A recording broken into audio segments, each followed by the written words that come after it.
आप सभी को जय श्रीमन नारायण।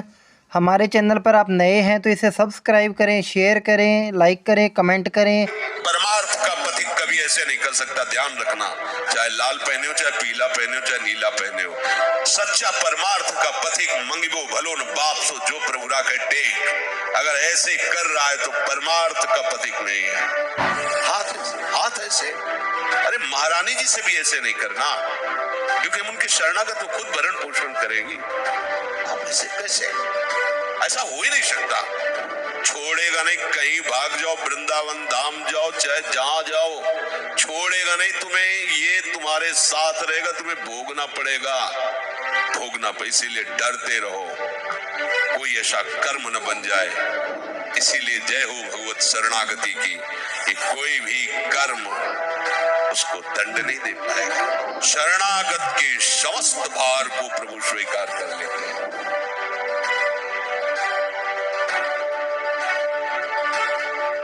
जिन शरीर अथवा मानसिक क्रियाओं के साथ मनुष्य अपना संबंध मान लेता है, वो सब क्रियाओं का फल उसे अवश्य भोगना होता है। ध्यान दीजिए, ये कर्म का दलदल बहुत बुरा दलदल है, इससे निकलने का उपाय नहीं मिलता। बड़े बड़ों को, भीष्म जी के पास भगवान युधिष्ठिर जी को लेके जाते हैं, तो युधिष्ठिर जी से कहते हैं कि ज्ञान और धर्म का ये सूर्य अस्त होने जा रहा है, ले लो जितना तुम्हें ज्ञान लेना है। भगवान कह रहे हैं कि ज्ञान और धर्म का मूर्तिमान स्वरूप भीष्म, ये सूर्य अस्त होने जा रहा है। भीष्म जी से कहा, युधिष्ठिर जी के कुछ प्रश्न है, आप इनका उत्तर दे दीजिए। तो आंसू भरकर भगवान से कहा, प्रभु बहुत भयानक पीड़ा है, अर्जुन के तीक्ष्ण बाण शरीर में घुसे हुए हैं, कोई अंग नहीं है जो पीड़ा से जल न रहा हो। प्रभु ऐसी स्थिति में मैं क्या उपदेश करूं। देखो कर्म का जाल कितना सुदृढ़ होता है। 6 महीने बाणों की सैया पर, बाणों की सैया। महाभागवतों में, 12 महाभागवतों में गणना भीष्म जी की, अखंड बाल ब्रह्मचारी, धर्मनिष्ठ, शास्त्रों के संपूर्ण ज्ञाता, लेकिन सैकड़ों जन्म पूर्व जो कर्म है वो सुरक्षित है, वो आकर के फल दे रहा है। भगवान ने स्पर्श किया, स्पर्श करते ही पीड़ा गई। फिर प्रश्न उत्तर हुए। हम ये बताना चाहते हैं कि कर्म कितना बलवान होता है। कोई किसी को दुख सुख नहीं देता, उसका कर्म ही उसको दंड देता है। तुम जो एकांत में पापाचार कर रहे हो, वही जब वृक्ष रूप फलीभूत होगा तो तुम्हें ऐसा दंड देगा कि कोई तुम्हें बचा नहीं। अवश्य में भोक्तव्यम, अवश्य भोगना पड़ेगा। एक ही उपाय है, बस भगवान की शरण में हो जाओ, तो हम त्वाम सर्वपापेभ्यो मोक्षयिष्यामि मा शुचा।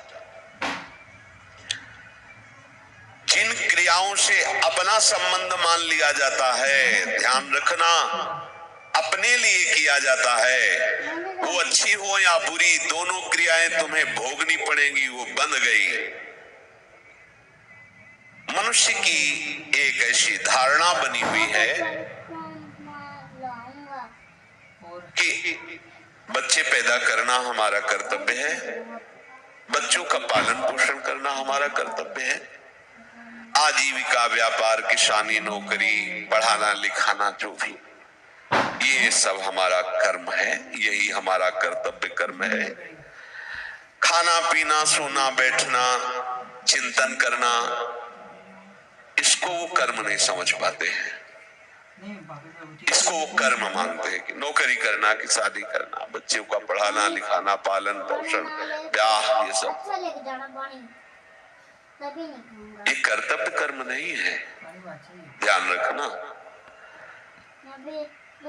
कर्तव्य कर्म है भगवत प्रसन्नता के लिए करना। यही कार्य, भगवत प्रीत्यर्थ करना। अगर बीच में प्रभु को नहीं लाए तो यही सब कर रहे। हर जीव बच्चा पैदा कर रहा है, हर जीव खा पी रहा है, हर जीव सो जाग रहा है, हर जीव भयभीत है, हर जीव, ये हर जीव, किसी भी शरीरधारी, एक चींटी भी आपको प्रयासरत दिखाई देगी अपना उदर एक हाथी भी अपने प्रयास होगा उदर पोषण के लिए, बच्चों का पालन पोषण करने के लिए। हमारा कर्तव्य कर्म इन सब के राग से छूट जाना है। बहुत बढ़िया इनका पालन पोषण होगा जब आप इनको भगवत स्वरूप मानोगे, जब प्रभु के लिए करोगे तो बहुत बड़े। जैसे कोई एक आदमी बीमार है जिसके लिए हमने 5 लोगों को नियत किया तुम इनकी सेवा करो, तो वो क्या मान के सेवा करेगा? उससे कोई अपना संबंध नहीं, उससे कोई ममता नहीं, गुरु आज्ञा है इसलिए मैं कर रहा हूं, और भरसक प्रयास करेगा मेरी कोई शिकायत न जाए, मतलब अच्छे से सेवा करेगा।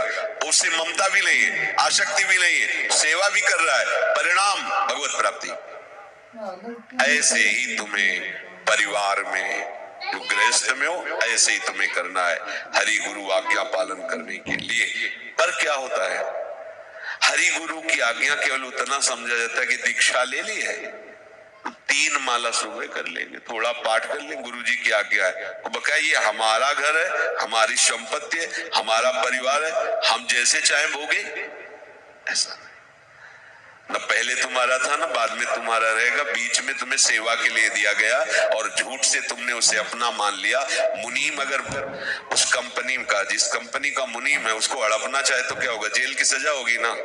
तो मुनीम हो तो मुनीमगिरी केवल करो, मालिक बनने की चेष्टा मत करो, सेवक हो सेवक भाव से रहो। इसी कारण जो उपासक समझ नहीं पाते तो उनको लगता है कि फिर तो भगवत प्राप्ति के लिए कर्मों का त्याग करना अनिवार्य है, परिवार छोड़ दो, व्यापार छोड़ दो, नौकरी छोड़ दो, ये छोड़ दो, वो छोड़ दो, वो छोड़ दो। ठीक। अब इसके बाद एकांत बैठ करके मनन चिंतन, भोगों का, विषयों का, खाना पीना, अच्छा शरीर सजाना, क्या ड्रामा चल रहा है, ये क्या नाटक चल रहा है, यही बात समझना है। भगवत प्राप्ति की उत्कट अभिलाषा से जो वैराग्य जागृत होता है वो एक अलग चीज है। सुन सुना करके अपने कर्तव्य का भगवत स्वरूप मानकर पालन न करते हुए और उसका त्याग करके अपने शरीर के सुख आराम व्यवस्था के लिए भोगो, ये दुर्गति का कारण बन जाएगा, परमार्थ का कारण नहीं बनेगा, समझ लेना। फिर यही होगा कि आप केवल रसेंद्री और जनेंद्री की पुष्टि के लिए चिंतन करते हुए डोलते रहोगे।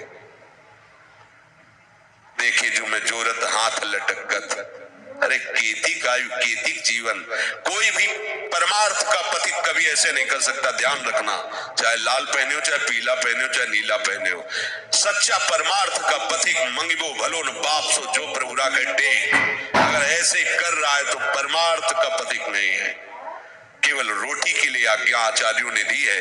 इसलिए बड़े बड़े परमहंस दरवाजों पे जाके केवल रोटी, अगर उन्होंने 10 रुपया निकाला कि भाई बाबा हमारे पास भिक्षा नहीं 10 रुपया रख, नहीं, केवल रोटी।